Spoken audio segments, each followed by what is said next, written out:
हम लोग शारीर स्थान का चैप्टर 1 देखेंगे अब।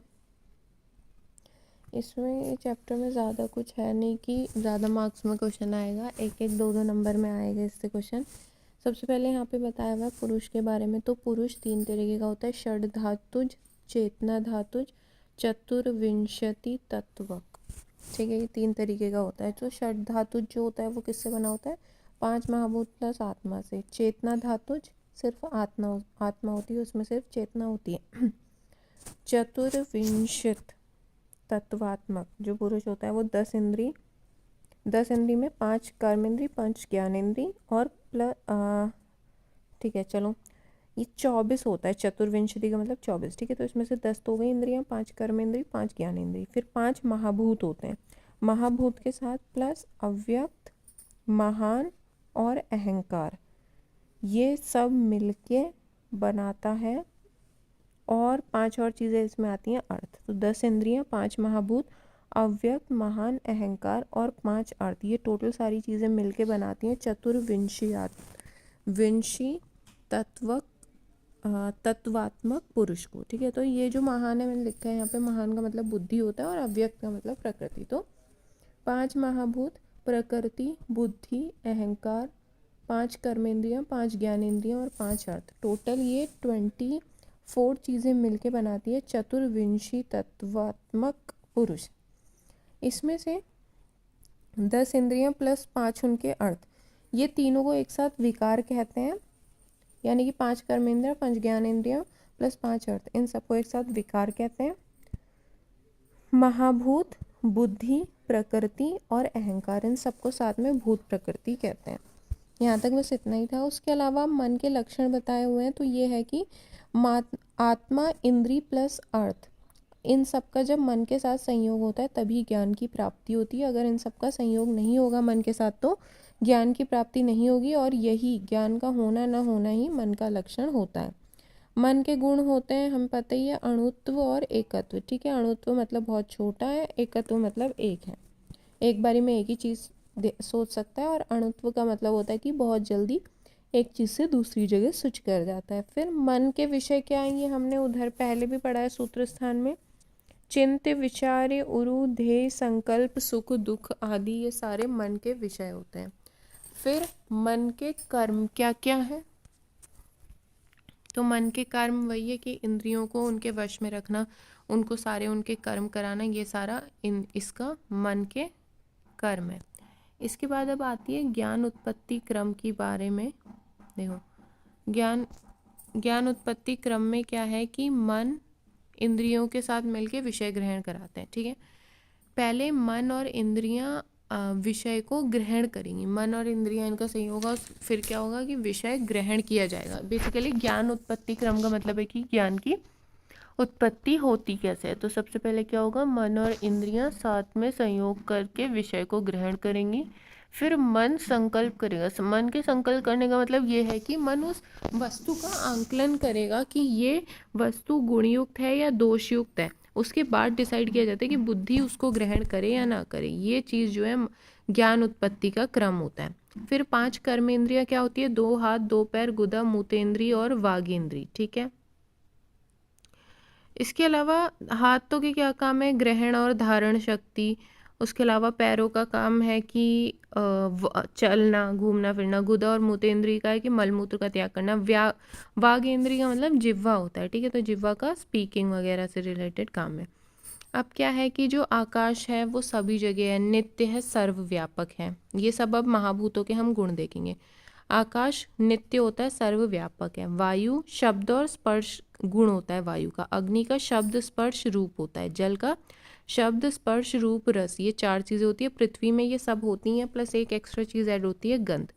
फिर महाभूतों के जो लक्षण है वो क्या है कि पृथ्वी में खरत्व होता है, जल द्रवत्व होता है, वायु चलत्व होती है, अग्नि के पास उष्णता का होता है। ठीक है, और आकाश क्या है, इसका जो लक्षण है वो ये है कि इसको स्पर्श नहीं किया जा सकता, ये इसका लक्षण है। उसके अलावा जैसे ये खरत्व, द्रवत्व, उष्णत्व आदि, ये सारे जो लक्षण है, ये किसके लक्षण बोले जाते हैं, ये सूक्ष्म महाभूत के लक्षण कहते जाते हैं। सूक्ष्म महाभूत मतलब एक कण, पृथ्वी के एक कण का ये लक्षण देखा गया। पूरा जो महाभूत है वो स्थूल महाभूत है। तो इन सब के क्या गुण माने जा रहे हैं, रस, शब्द आदि, ये सब इनके गुण या इनके अर्थ भी यही कहे जाते हैं। सूक्ष्म महाभूत का मतलब हो गया कि एक पर्टिकुलर कण की अगर बात करें तो जैसे जो हमने पीछे पढ़ा,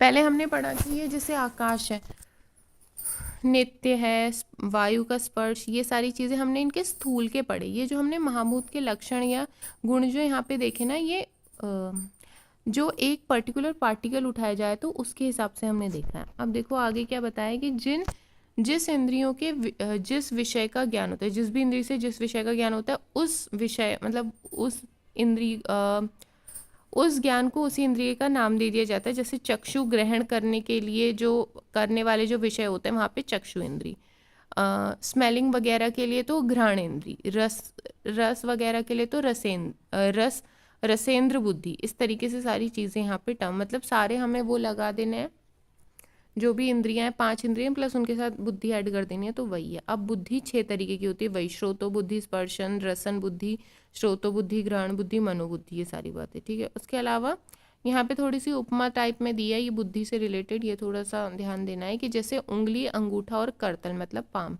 इन सबको मिला के चुटकी बनती है। उसी तरीके से दूसरी एक उपमा क्या है, तार, वीणा और नग, जैसे गिटार बजाने के लिए गिटार के स्ट्रिंग्स और नाखून वगैरह की ज़रूरत पड़ती है तभी शब्द निकलता है। उसी तरीके से आत्मा, इंद्री, मन और विषय, इन सबके संयोग से बुद्धि बनती है, ऐसी इन्होंने उपमा दी है। फिर अब ये बताते हैं राशि पुरुष के 24 तत्व क्या है। राशि पुरुष जो है वही चतुर्विंशति तत्वात्मक जो पुरुष है ये वही होता है, ठीक है। इसमें वही 24 तत्व हमें लिख देना है। अब ये जो राशि पुरुष है ये कर्म का फल, ज्ञान, मोह, सुख, दुख सभी कुछ इस राशि पुरुष में ही प्रतिष्ठित होता है। उसके अलावा फिर से उपमा आई है कि जैसे कुम्हार जैसे कि कोई कहे कि बिना कुम्हार के मिट्टी, डंडा और चक्र की सहायता से वो घड़ा बना लेगा, या कोई कहे घर बनाने के लिए जो मिस्त्री लेबर चाहिए होते हैं, गृह निर्मापक, इनके बिना ही वो मिट्टी, तृण, कोष्ठ, इन सब की सहायता से घर स्वयं बना लेगा। ये सभी मूर्खता वाली बातें हैं, ऐसा ये कहते हैं। जैसे कि सिर्फ इंद्रियों के समूह से ही शरीर बन जाता है, जितनी मूर्खता वाली बात ये है। मतलब बेसिकली ये इन्होंने उपमा दी है कि अगर कोई कह रहा है कि सिर्फ इंद्रियों से शरीर बन रहा है तो ये उतनी ही मूर्खता वाली बात है जितना कि ये कहना कि बिना कुम्हार के केवल मिट्टी, डंडे और चक्र की सहायता से कोई भी घड़ा बना सकता है। उसके अलावा फिर वही है कि सारे प्रमाण बोलते हैं कि आत्मा कारण है पुरुष के निर्माण में, ये सारी बातें वही है, आप तो प्रत्यक्ष आदि ये सब, सो कुछ खास नहीं है। ये एक्चुअली इस चैप्टर में वही है जो पीछे हमने कहीं ना कहीं पढ़ रखा है। फिर निरमवादी बौद्ध का विरेचन क्या है, ये कहते हैं कि भाव पदार्थ मतलब जो कुछ भी यहाँ पे मौजूद है चीज़ें, ठीक है, तो जो भी कुछ भी यहाँ मौजूद है वो हमेशा एज इट इज़ नहीं रहता है, धीरे धीरे क्या है वो नष्ट होता रहता है और नई चीज़ें बनती रहती हैं। अब कोई भी चीज़ है वो एज इट इज़ स्टेबल नहीं है, वो टूट के लगातार नई चीज़ों में बन रही है, और जो नई चीज़ें बन रही हैं वो भी उस प्रीवियस वाले की जैसी ही हैं बिल्कुल, इसीलिए पता नहीं चलता कि यहाँ पे कोई नई चीज़ का निर्माण हुआ है। तो ये जो खंडन है, इस थ्योरी का जो खंडन था, मतलब इस थ्योरी को मना किया गया, वो किस बेसिस पे किया गया कि आत्मा तो कभी नष्ट ही नहीं होती है, अपने शरीर के कर्मों को भोगती है, आत्मा कभी नष्ट नहीं होती। उसके बाद आत्मा ज्ञानी अज्ञानी दोनों ही है, अगर इंद्रियों से संयोग हो जाए मन का तो ज्ञान ग्रहण कर लेगी, नहीं होगा तो अज्ञानी भी मानी जाएगी। फिर बोला है मन, बुद्धि इंद्रिय, कर्मेंद्रियां, ये सब करण होती हैं, ठीक है। कर्ता और करण का जब संयोग होता है, कर्ता आत्मा को कहता है क्योंकि वो लिविंग होती है, जो लिविंग है उसी को कर्ता कहेंगे। तो जब यह आत्मा के साथ इन सब चीज़ों का संयोग होता है तभी कर्म, वेदना, इन सब का ज्ञान होता है। फिर पुरुष 2 तरीके का है, अनित्य और नित्य, मतलब कुछ लोग का मानना है कि पुरुष अनित्य है और कुछ लोग का मानना है कि वो नित्य है। उसके अलावा नित्य ऐसी चीज़ें होती है जिसके उत्पन्न होने में कोई हेतु नहीं होता है, सबसे पहले वही आया होता है। तो आत्मा का यहाँ पे देखो पर्याय हमें दिया है, हमने और भी एक जगह पढ़ा था इसी शारर स्थान में, अव्यक्त, क्षेत्रज, शाश्वत, अव्यव, इन सब का मतलब भी लिख दिया। क्षेत्रज शरीर के लिए है, शाश्वत नित्य है। अव्यव क्यों बोला है? कभी नाश नहीं होने वाला। आत्मा को ही प्रकृति पुरुष कहते हैं। अब यहाँ पे उत्पत्ति क्रम मतलब सृष्टि का संसर्ग कैसे हुआ है? सबसे पहले आत्मा आई, आत्मा के बाद बुद्धि, फिर अहंकार, फिर महाभूत, और महाभूत से आगे चल के मनुष्य बना। आत्मा, बुद्धि, अहंकार और फिर महाभूत। उसके अलावा अब यहाँ पे आता है प्रलय निरूपण का मतलब होता है कि मृत्यु कैसे होती है। वही जब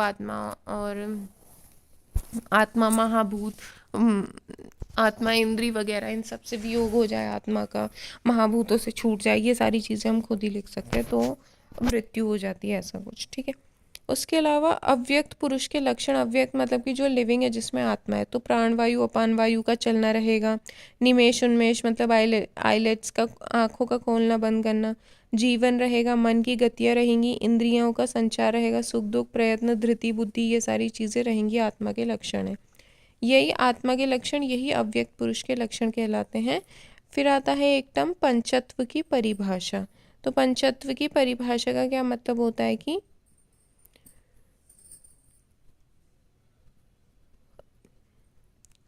आत्मा शरीर से अगर बाहर निकल जाएगी तो क्या हो जाएगा? शरीर शून्याकार हो जाएगा और अचेतन हो जाएगा।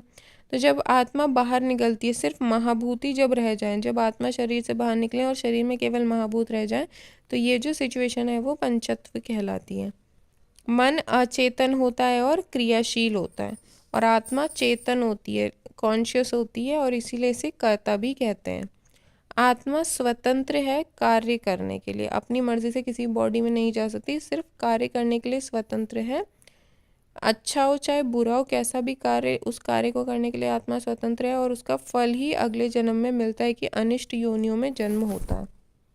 उसके अलावा फिर दिया हुआ है आत्मा और इंद्रियों के सहयोग से ज्ञान की उत्पत्ति होती है, इसे तदिंद्रिय ग्रही विषय कहते हैं। उसके अलावा क्या है कि क्योंकि सर्वव्यापक होता है, तो किसी तरीके की वेदना का अनुभव भी आत्मा को नहीं होता है, और पंचभूतों से रहित आत्मा में कोई सुख दुख नहीं होता है। इसमें कुछ ऐसा खास नहीं है इस चैप्टर में। उसके अलावा रोगी त्रिकाल वेदना में चिकित्सा की, रोगी के हम त्रिकाल का ज्ञान करके किस तरीके से चिकित्सा कर सकते हैं कि अतीत में कोई वेदना हो रखी है पेशेंट को, तो कैसे वो चिकित्सा में हेल्पफुल रहेगी कि, तो वो हमें आके बोलेगा कि ज्वर फिर से आ गया, कि पहले एक बार आ रखा था, अब दोबारा आ गया।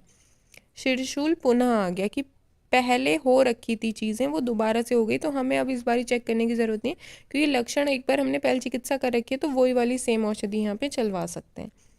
भविष्य में क्या है कि पूर्व रूपों को देख के चिकित्सा करना भविष्य रोगों के लिए है, और वर्तमान में कैसे जानेंगे कि जो कुछ भी हो रखा है उसको हमें क्या करना है? सम धातु की सिचुएशन में लाना है, दुखों को नष्ट करना है। ये मेन फोकस होता है। वर्तमान चिकित्सा हम कुछ इस तरीके से करते हैं। फिर आता है उपदा ही दुख का कारण, रज और तम गुण का मन एवं आत्मा से संबंध, यही सारी बातें नॉर्मल सोचनी है। वेदनाओं के कारण वही है प्रज्ञापरद काला सात में इंद्रियात संयोग, इन सभी को मैं डिटेल में रोग निदान में चरक में बहुत बार बता चुकी हूँ। अब आता है बुद्धि विभ्रंश। अब जो ये प्रज्ञापराध है, बुद्धि विभ्रंश, धी धृति बुद्धि स्मृति इन सबके विभ्रंश से होता है। तो वही बताया कि बुद्धि विभ्रंश में क्या हो जाएगा? नित्य को अनित्य, और मतलब जो सदा रहने वाला है उसको सोचेंगे नष्ट हो जाएगा, जो नष्ट होने वाला है उसे समझेंगे सदा रहेगा, इस तरीके की भावना। धृति भ्रंश में क्या हो जाएगा? अहित अर्थों का ग्रहण करने लगेंगे। स्मृति के नाश में रज और तम से आवृत हो जाएगा मन। ये सारी चीज़ें पहले पढ़ चुके हैं। प्रज्ञापराध की डेफिनेशन याद कर लेना, श्लोक बहुत ही इंपॉर्टेंट है। धी धृति स्मृति विभ्रंष्टा कर्म येत कुरुते अशुभम प्रज्ञापराधम तद विधात सर्वदोष प्रकोपणम। ये इसकी इंपॉर्टेंट डेफिनेशन है कि धी धृति स्मृति का विभ्रंश हो जाना, जिस वजह से क्या है? मनुष्य अशुभ कर्मों में कार्यरत हो जाता है, यही चीज़ प्रज्ञापराध कहलाती है, और इस वजह से ही सारे जो शारीरिक दोष है वो बढ़ जाते हैं। फिर बात आती है असात्म्य की। असात्म्य क्या होती है? ऐसी कोई भी चीज़ जो कि आत्मा के अनुकूल ना हो, जैसे कि कोई शारीरिक रोग को हम लोग असात्म्य कह सकते हैं। अब यहाँ पे एक दो टॉपिक रह गए, योग और मोक्ष के मैं यहाँ पे चेक कर लेती हूँ, ज्ञान उत्पत्ति।